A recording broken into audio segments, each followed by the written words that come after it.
Assalamualaikum warahmatullahi wabarakatuh. Di sini saya akan menjelaskan tentang proses psikologi utama pasar konsumen.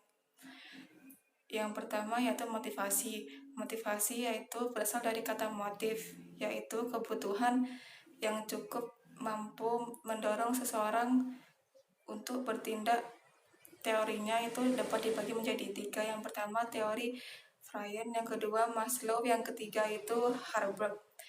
Yang pertama itu Freud berpendapat bahwa kekuatan psikologis yang membentuk perilaku manusia sebagian besar tidak disadari, dan bahwa seseorang tidak mampu sepenuhnya memahami motivasi dirinya. Yang kedua itu teori Maslow. Maslow berpendapat bahwa berusaha menjelaskan mengapa orang didorong oleh kebutuhan pada hakikatnya pada waktu tertentu, dan jawabannya adalah kebutuhan manusia tersusun dari yang paling mendesak hingga sangat mendesak. Yang ketiga itu teori Harvard.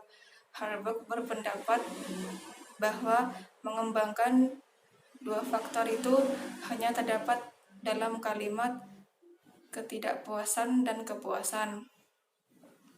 Yang kedua itu persepsi. Persepsi adalah proses yang digunakan oleh individu untuk memilih, mengorganisasi, dan mengidentifikasi, menginterpretasikan masukan informan guna menciptakan gambaran dunia yang memiliki arti.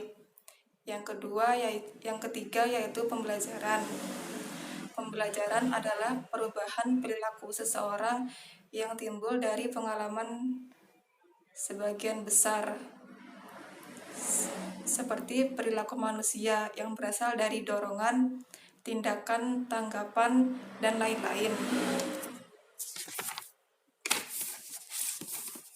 Yang keempat itu memori. Memori adalah semua informasi dan pengalaman yang dihadapi seseorang ketika mengalami hidup yang dapat berakhir dalam memori yang jangka panjang.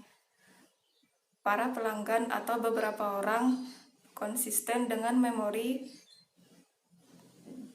yang jangka asosiatif. Juga pengetahuan merek konsumen dalam memori yang berbagai asosiasi yang terkait. Yang selanjutnya yaitu perilaku pasca pembelian. Dalam hal ini, pemasar harus mengamati tiga faktor. Yang pertama itu faktor kepuasan pasca pembelian. Yang kedua itu faktor tindakan pasca pembelian. Dan yang terakhir itu penggunaan dan penyingkiran pasca pembelian. Kepuasan pasca pembelian. Kepuasan adalah fungsi kedekatan antara harapan dan kinerja anggota produk. Yang kedua yaitu tindakan pasca pembelian.